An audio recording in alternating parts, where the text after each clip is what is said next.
여러분 지금 지난 몇 주간의 설교를 혹시 기억하시는지 모르겠습니다. 지금까지 설교와의 공통점이 하나 있어요. 그것은 만남 시리즈입니다. 하나님을 만난 사람들의 이야기였습니다. 심각한 우울증에 빠져있던 엘리야를 찾아오셔서 만나주신 하나님, 실패와 성공 뒤에 예수님을 만난 베드로 이야기, 간절한 부르짐으로 예수님을 세우고 구원을 얻었던 바디메오 이야기, 그리고 결핍과 고립된 상태에서 살던 사마리아 여인을 만나주신 예수님 이야기, 이렇게 다 이렇게 만남의 이야기를 설교하고 있습니다. 그럼 오늘은 욥이 만난 하나님에 대해서 나누고자 합니다.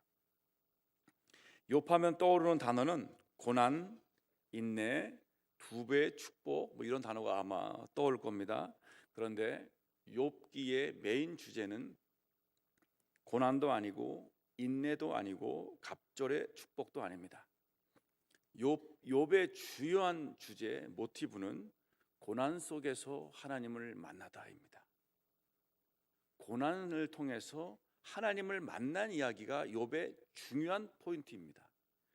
고난에는 여러분 이유가 있을까요? 다시 말해 고난은 어떤 잘못이나 죄 때문에 당하는 하나님의 징계일까요? 베드로는 이렇게 말한 적이 있습니다. 베드로전서 4장 15절에 너희 중에 누구든지 살인이나 도둑질이나 악행이나 남의 일을 간섭하는 자로 고난을 받지 말려니와. 이렇게 남의 일 간섭해서 악행해서 고난을 받는 사람도 있다는 겁니다. 그죠? 고난의 이유가 있다는 거죠. 구약에는 인과응보라는 사상이 있습니다. 인과응보는 여러분 알다시피 선을 행한 사람에게는 하나님께서 보상을 해주시고 악을 행하는 사람에게는 하나님께서 징계를 내리시는데 이 고난은 바로 그 징계에 해당된다는 것입니다. 그러니까 구약에서는 하나님은 인과응보의 하나님이기 때문에 죄를 지은 사람에게 고난을 준다. 그래서 고난을 받는 사람은 하나님께 죄를 지은 사람이다. 이런 논리를 가지고 있습니다. 이것이 인과응보의 사상입니다. 그렇다면 욥이 당하는 고난에는 이유가 있을까요? 욥도 인과응보에 의해서 고난을 받는 걸까요? 그렇지 않습니다. 욥기 1장과 2장, 욥기 맨 마지막 42장에 보면은 한번 제가 한번 욥기의 결론에 대해서 한번 더 설교를 이제 할 것 같은데, 하나님은 욥에 대해서 상당히 자랑스럽게 생각합니다. 되게 뿌듯해 하십니다. 흐뭇해 하십니다. 욥기 1장 8절에 이렇게 나와 있습니다. 성경책을 가지고 계신 분들은 한번 찾아보셔도 됩니다. 여호와께서 사탄에게 이르시되 내가 내 종 욥을 주의하여 보았느냐. 그와 같이 온전하고 정직하여 하나님을 경외하며 악에서 떠난 자는 세상에 없다. 온전하고 정직하고 하나님을 경외하고 악을 행하지 않는 세상에 없다 할 정도로 아주 하나님 앞에 하나님이 정말 자랑스럽게 생각한 사람이었습니다. 이것을 3번 반복합니다. 1장 1절에도 한번 반복하고 2장 3절에도 반복합니다. 여러분 히브리 문학에서 반복을 한다는 얘기는 강조를 의미를 갖고 있습니다. 그것도 3번씩이나 반복했다는 것은 그만큼 욥을 되게 강조하고 있는 것입니다. 그 사람의 의인됨과 경건함과 정직함을 강조하고 있는 모습을 볼 수가 있습니다. 하나님은 욥을 내 종 욥이라고 말합니다. 내 종, 그 정도로 칭찬하고 있습니다. 사탄이 하나님의 욥에 대한 칭찬과 자랑을 듣고 비꼬듯이 얘기합니다. 그것이 1장 9절에서 11절까지예요. 이렇게 말해요. 사탄이 이렇게 말해요. 하나님, 아니 욥이 까닭 없이 하나님을 그렇게 경외하겠어요? 그렇게 하나님께서 욥을 축복하니까, 물질적인 축복을 주고 집안에 평안도 주고 자녀들도 잘 자라고 하니까, 그래서 욥이 하나님을 잘 섬기는 거 아니에요? 만약에 하나님께서 욥의 물질을 다 뺏고 다 재산 빼앗아 보세요. 아마 하나님을 틀림없이 욕할 겁니다. 저주할 거예요. 하나님께서 그래? 한번 너 정말 그렇게 생각해? 나는 절대 안 그래. 나는 욥을 믿어. 사탄에는 도전장에 하나님께서는 응해줍니다. 그래, 그러면 욥의 몸을 건들지 말고 네가 한번 해봐, 시험해봐 라고 얘기합니다. 여러분, 욥은 하루아침에 자신의 모든 것을 잃었습니다. 하루아침입니다. 하루에 모든 걸 잃었습니다. 갑작스럽게 전쟁, 반군의 공격으로 약탈로 소와 나귀를 잃었습니다. 홍수와 지진인지 모르겠습니다. 천재지변으로 양과 낙타 등 모든 소유물이 다 휩쓸려 갔습니다. 뿐만 아니라 강력한 허리케인이 집을 무너뜨려서 그 집안에 있던 10명의 자녀들이 다 몰살당했습니다. 가능합니까 여러분? 하루아침에 이 모든 일이 순식간에 쉴 틈도 없이 계속해서 연달아 일어났습니다.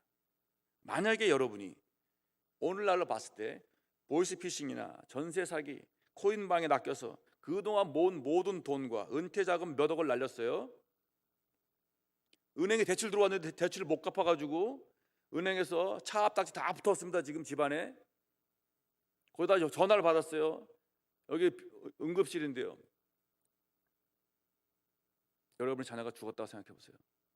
교통사고로, 불의의 사고로. 우리의 멘탈 어떨 것 같습니까? 멘탈 붕괴 옵니다. 아마 기절할 겁니다. 그런데 욥은 뭐라고 말하냐면은 1장 20절, 22절에서 알몸으로 나갔으니 내가 알몸으로 돌아갈 것이다. 주신이도 여호와시요 거두신이도 여호와시니라면서 욥이 이 모든 일에 하나님께 범죄하지 않고 하나님을 향하여 원망하지 않았습니다. 하나님은 야 거 봐, 욥이 그런 사람 아니야. 욥은 내가 뭐 물질 축복했다고 나를 경외하고 섬기는 그런 사람 아니야. 없어도 날 경외하잖아. 원망하지 않잖아. 사단이 그러는 거예요. 아이 하나님, 욥이 만약에 그 뼈와 살을 치면은, 욥의 몸을 공격하면 반드시 하나님 저주할걸요, 욕할걸요. 하나님은 그래? 그러면 욥의 생명만 건들지 말고 너가 한번 해봐 라고 얘기합니다. 사단은 욥의 몸에 악성 종기를 발생시킵니다. 발바닥에서부터 머리 정수리까지 종기가 다 났습니다. 그 종기는 악성 종기에서 고름이 와 흘러나오는, 고름이 질질 흘러나오는 그런 종기였습니다. 너무 가려워서 손으로는 해결 안 돼서 기왓장으로 막 긁을 정도였어요. 그 아내도, 욥의 아내도 더 이상 참지 못하고 그냥 당신의 신앙을 포기하고 하나님을 욕하고 죽으라고 막 얘기했어요. 그때도 욥은 입술로도 범죄하지 않았다라고 10절에 나와 있습니다. 만약 여러분이 하나님과 교회를 열심히 섬기고 봉사하고 선을 행하고 경건하게 살고 있는데 건강검진 결과 악성세포가 발견되었다면 여러분의 반응은 어떨 것 같습니까? 갑작스럽게 정기검진 받았는데 악성세포가 발견되었어요. 그렇게 내가 교회를 위해서 열심히 했고 충성했고 악한 일을 행하지도 않았고 선을 행했는데 어떠실 것 같습니까 여러분? 하나님을 원망하지 않고 불평할 자신 있으세요? 어쩌면 왜 나에게 이런 질병을 주셨나요? 내가 얼마나 열심히 주를 섬기고 교회를 위해서 충성 봉사했는데 왜 나에게 이런 시련을 주십니까? 하나님, 보상은 못 해줘도 아니 병원 걸리지 않게 해주셔야죠. 이게 뭡니까 하나님? 하나님을 원망하고 욕할 수도 있습니다. 욥은 자녀들이 모두 죽고 재산과 재물도 모두 잃고 자신의 몸마저 회복 불가능한 만신창이가 되었는데도 입술로 범죄하지 않았습니다. 그때까지 얼마나 온전하고 경건하고 하나님을 경외하는 사람인지 알 수 있습니다. 욥이 완전하게 고통 가운데 있고 재난 가운데 있다는 소리를 듣고 3명의 친구가 찾아왔습니다. 되게 멀리서 찾아왔어요. 가까이 있던 친구 아닙니다. 되게 멀리서 온 친구들입니다. 욥을 알아보지 못했어요. 처음에는 너무 비참해가지고 너무 충격받아가지고 7일 동안 아무 말도 못했다고 얘기합니다. 그때 욥이 처음으로 말을 꺼냅니다. 뭐라고 했냐면 욥은 7일 동안 지난 후에 약간 욥의 마음이 바뀝니다. 자기 생일을 저주합니다. 차라리 태어나지 말았어야 했는데 내가 왜 태어나서 이렇게 힘든 고난을 받아야 해? 차라리 엄마가 낙태를 시켰다면 이 고난을 겪지 않아도 되는데 라고 울부짖었다라고 성경은 말하고 있습니다. 더 이상 살고 싶지 않다는 것입니다. 죽고 싶을 정도로 육체와 마음이 고통스럽다는 것입니다. 그때 친구들은 욥을 더 괴롭히는 말을 합니다. 인과응보의 신학을 바탕으로 3단 논법으로 이렇게 얘기합니다. 죄를 지은 자는 고난을 받는다. 욥은 고난을 받고 있다. 그러므로 욥은 죄를 지었다. 그래서 친구들은 욥을 밀어붙입니다. 야, 너가 하나님께 죄를 지은 게 있어서 그런 거 아니야. 너가 뭔가 악한 행위를 했기 때문에 하나님께서 지금 징계를 내리는 거야. 빨리 회개해. 그러면서 이렇게 합니다. 네가 회개하면 지금은 비록 초라하고 비참하지만 내 나중은 심히 창대할 것이야. 많이 듣던 구절이죠. 여러분, 우리 사업처에 가면은 다 붙어 있어요. 사업이나 직장에 가면 다 붙어 있었습니다. 내 시작은 미약하였으나 내 나중은 창대하리라. 이게 죄를 회개하면 그렇다는 얘기예요. 문맥상 죄를 회개하라는 의미에서 나온 건데, 그래도 하나님께서 창대하게 해주지 믿습니다 라고 하면 이렇게 나가는 겁니다. 또 다른 친구는 하나님과 율법에 대해서 뛰어난 지식을 갖고 있었습니다. 그런데 고통 가운데 있는 욥을 이해하지 못했습니다. 종교적이고 이성적일 뿐 이 인간을 이해하지 못했습니다. 이 유진 피터슨이라는 목사님이 이렇게 말합니다. 첫 번째 친구 엘리바스는 회개만 강조하는 근본주의자였고, 두 번째 친구 빌닷은 사상만 거창한 지성인이었고, 세 번째 친구 소발은 자기의에 빠진 도덕주의자였다라고 얘기합니다. 욥의 이야기를 제대로 듣지도 않고 욥을 이해하지도 않고 그냥 밀어붙이는 거예요. 너가 똑바로 살아야 되는 거 아니야? 너가 죄를 지었잖아. 회개해. 정직하게 살아. 바르게 살라 이거야. 왜 똑바로 못해? 원칙을 지켜. 이렇게 얘기하는 거예요. 알지도 못하면서. 세 명의 친구들은 욥에게 도움이 되지 않았습니다. 욥의 고난과 재난을 이해하려 하지도 않고 잘 알지도 못하면서 욥을 죄인으로 몰아붙이고 추궁하고 책망하고 있습니다. 여러분, 사실 이 욥의 고난은 천상에서 하나님과 사탄과의 대화로 진행됐던 이 고난이었어요. 욥은 전혀 알 수도 없어요. 이 고난이 왜 왔는지. 세상에 누구도 이 고난이 왔는지 알 수 없어요. 천상에서 하나님과 사탄의 대화 가운데 일어난 이 결과가 나타난 것이 이 욥의 고난이었습니다. 어떻게 누가 알아? 인간이 아무도 알 수 없는 일을. 그런데 친구들은 마치 자기가 대단한 것처럼, 자기가 다 아는 것처럼, 내가 말하는 게 정답인 것처럼 정죄하고 비난하고 판단하고 몰아붙였습니다. 여러분, 상대방의 사정을 알면 그 사람을 이해할 수 있습니다. 친구가 되거나 내가 누군가를 좋아하거나 누군가와 결혼을 한다는 것은 그 사람의 현재만 좋아하는 것이 아니라 그 사람의 과거와 현재와 미래를 좋아하는 것입니다. 왜냐하면 오늘의 나는 과거의 나가 있었기 때문에 만들어졌습니다. 그리고 오늘의 나는 내일의 나가 만들어지는 과정이기 때문에 지금의 나는 내 안에 과거와 현재와 미래가 다 있어요. 그렇다면 나를 좋아한다는 얘기는, 내가 친구가 되기 원한다는 것은, 나와 결혼하기를 원한다는 것은, 내가 남편과 아내가 되기 원한다는 것은 내 과거조차도 다 끌고 가는 것입니다. 내가 지난 과거도 사랑하고 가는 것이 진정한 친구고 사랑인 것입니다. 여러분, 생텍쥐페리의 어린 왕자에 이런 아주 재밌는 대화가 나옵니다. 어린 왕자가 여우에게 이렇게 말합니다. 너무 외로워서 이리 와서 나와 놀자. 나 지금 무척 슬퍼. 그때 여우가 이렇게 대답합니다. 난 너랑 함께 놀 수 없어. 나는 길들여져 있지 않거든. 길들여진다는 게 도대체 뭐냐고 물어봐요. 그것은 관계를 맺는다는 거야.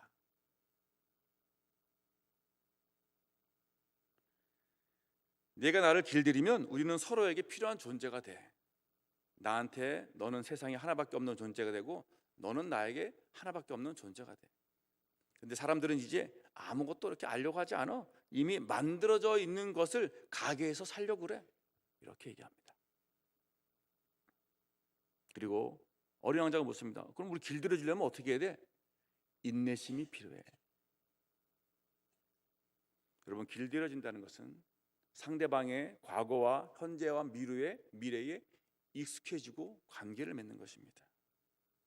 우리에게는 서로 길들여지는 시간이 필요합니다. 여러분, 제가 동산 목사로 작년 11월 달에 왔어요. 4개월이 지났습니다. 약 한 4개월 좀 더 지났습니까? 그 기간 동안에 저와 여러분은 무슨 시간이었습니까? 길들여지는 시간이었습니다. 서로를 알아가는 시간이었어요. 그런데 어떤 사람들은 그 길들여지기도 전에 판단하고 비판하고 비난하고, 그렇다면은 욥의 세 친구와 같이 어리석은 사람이 되는 겁니다. 길들여지기 전에, 내가 그 사람을 알지도 못하기 전에, 알지도 못하면서 이해도 못하면서 함부로 말해서는 안 된다는 것입니다. 새로운 부목사님들이 왔습니다. 주일학교의 부서를 감당하고 있습니다. 여러분, 새로운 구역장이 세워졌습니다. 각 부서에 새로운 부장이 세워졌습니다. 어떤 시간이 필요합니까? 서로에게 길들여지는 시간이 필요합니다. 서로와 관계를 맺는 시간이 필요하다는 것입니다. 그 관계를 맺기도 전에, 길들여지기도 전에 확 자기의 신학과 자기의 신앙과 자기의 사상과 자기의 지적인 능력과 경험으로 판단하고 정죄한다면 여러분, 관계는 깨집니다. 길들여지기 위해서 뭐가 필요합니까? 인내와 시간이 필요합니다. 차라리 친구들이 아무 말하지 않고 묵묵히 곁에 있었다면 큰 위로가 되었을 것입니다. 지금 친구들은 오히려 욥의 고통에 더 큰 고통을 주고 있습니다. 친구들의 주장에 욥은 하나씩 반박을 합니다. 욥은 결백을 주장합니다. 나는 잘못한 게 없어. 나는 죄를 짓지 않았어. 나도 내가 왜 이런 고난을 받는지 나도 몰라. 나도 하나님께 묻고 싶어. 자신의 경건함과 정직함을 주장했습니다. 친구들은 계속해서 응가응보로 네가 잘못한 게 있다고 말하지만 욥은 아니, 나는 잘못한 것도 없고 죄를 지은 것도 없는데 왜 나에게 이런 고난이 닥쳤냐고 하나님께 묻고 따지고 싶다고 합니다. 그의 몸에 난 악성 종기는 더 나아지지 않고 있습니다. 몸은 더 망가지고 있습니다. 그리고 욥의 간구에 하나님은 아무런 응답도 없습니다. 뒷짐지고 방관하고 계신 것 같습니다. 욥은 하나님께 이렇게 한탄하며 원망합니다. 아니, 왜 사람을 만드셔서 인간을 이렇게 괴롭혀요? 하나님, 내가 만약 설령 하나님께 범죄했다가 칩시다. 그것이 하나님께 무슨 해가 된단 말이에요. 별 의미 없잖아, 하나님. 근데 나를 왜 이렇게 관역을 삼아서 나를 괴롭힙니까? 라고 17장에 말하고 있습니다. 하나님이 자신의 고난에 답변하지 않는다면 나는 이런 하나님 섬기지 않겠습니다. 차라리 죽는 편이 낫겠습니다. 그래서 그는 7장에 이렇게 말합니다. 차라리 숨 막혀 죽고 싶습니다. 그는 죽어서 차라리 하나님을 만나겠다라는 소망으로 19장에 얘기하고 있습니다. 욥은 점점 더 견딜 수 없었습니다. 그러면 이 욥의 고난에 대해 하나님은 어떻게 답하셨을까요? 그 답이 38장에서 41장에 나와 있습니다. 38, 39, 40, 41장 이 4장에 걸쳐서 하나님이 답을 하시는데 38장 1절에 보니까 그 하나님이 그 긴 고통의 침묵을 깨고 폭풍우 가운데서 욥에게 말씀하십니다. 그런데 그 말이 정말 재밌어요. 우리 38장 2절 3절 한번 보도록 하겠습니다. 38장 2절 3절입니다. 여러분 한번 성경책 가지신 분들은 찾아보시기 바랍니다. 자, 한번 읽겠습니다. 무지한 말로 생각을 어둡게 하는 자가 누구냐? 대장부처럼 허리를 묶고 내가 내게 묻는 것을 대답할지니라. 하나님께서 침묵을 떼고 욥에게 딱 말씀을 하셨는데 욥이 왜 고난 받는지 이유를 설명하지 않아요. 너가 왜 이 고난 받는지 알아? 라고 말하지 않아요. 내가 왜 이렇게 너의 간구에 오랫동안 침묵했는지 알아? 라고 말하지 않아요. 그 대신에 욥에게 질문을 합니다. 내가 너에게 이제 앞으로 질문할 텐데 그 질문에 한번 잘 대답해봐. 이 질문이 38장부터 41장까지 61개가 나옵니다. 그 질문은 뭐냐면 하나님의 창조에 관한 질문입니다. 예를 들면 38장 4절에 이렇게 얘기해요. 내가 땅에 기초를 놓을 때에 내가 어디 있었느냐? 내가 깨달아 알았거든 말해봐라. 38장 8절에 바다가 그 모태에서 터져 나올 때에, 아까 얘기했잖아요. 자기 차라리 낙태를 시켜달라고 그랬잖아요. 터져 나올 때에 문으로 그것을 가둔 자가 누구냐? 38장 12절 내가 너의 날에 아침에게 명령하였느냐? 새벽에 그 자리를 일러주었느냐? 38장 16절에 내가 바다의 샘에 들어갔었느냐? 깊은 물 밑으로 걸어 다녀 보았느냐? 이 하나님께서 욥에게 질문한 질문들은요, 인간이 상상할 수 없고 인간이 도대체 만질 수도 없고 해결할 수도 없는 문제였어요. 그 말은 하나님께서 내가 이 창조를 창조했는데 이 모든 세계를 인간이 이해할 수 없는 심오한 이 진리를 내가 만들었는데 네가 본 적 있어 그거? 너 그 깊은 바다에서 남 걸어봤어? 바다가 생길 때 너 거기 있었어? 답을 못해요. 욥은 답을 못합니다.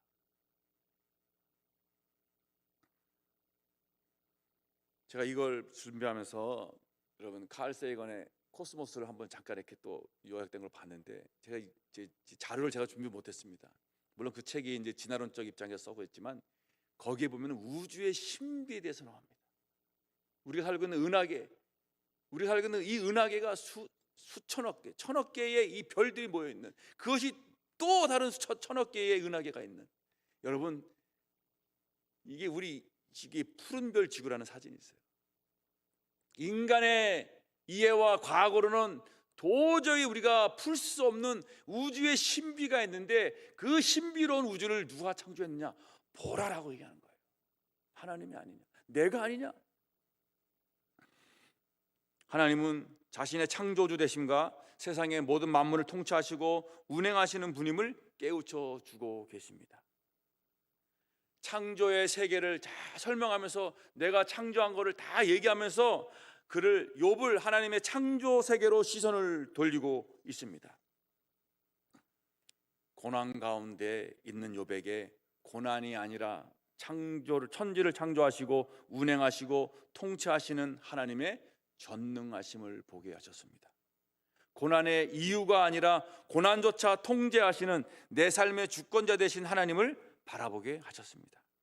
욥의 시선을 자신의 정직함, 하나님 나는 이렇게 경건합니다, 나는 온전합니다 라는 거에서 벗어나서 욥을 만드시고 택하시고 온전케 하신 창조주 하나님을 바라보게 하셨습니다. 그리고 그에게 다시 묻습니다. 40장 9절에 이렇게 말합니다. 내가 하나님처럼 능력이 있느냐? 하나님처럼 천둥 소리를 내겠느냐? 내가 하나님처럼 능력이 있느냐? 욥이 이 하나님의 놀라운 주권 되심과 창조주심을 듣고 어떻게 합니까? 42장 1절에서 3절에 그렇게 얘기합니다. 오늘 본문입니다. 욥이 여호와께 대답하여 이르되 주께서는 못하실 일이 없사하며 무슨 계획이든지 못 이루실 것이 없는 줄 아오니 무지한 말로 이치를 가린 자가 누구니까? 나는 깨닫지도 못한 일을 말하였고 스스로 알 수도 없고 헤아리기도 어려운 일을 말하였나이다. 6절을 보면 보세요.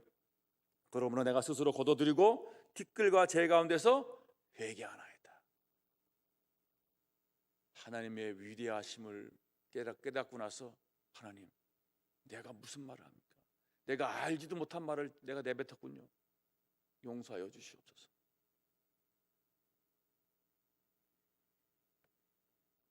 자신의 온전한 신앙과 도덕적 결백, 정직함, 다른 사람보다 더 경건한 삶을 내세워서 하나님을 원망하고 불평하고 왜 나는 이렇게 잘 살았는데, 나는 이렇게 선행을 했는데 왜 나에게 보상을 안 해줍니까? 라는 인과응보에 기초한 언행들을 했는데 이 무지함을 용서하여 주시옵소서.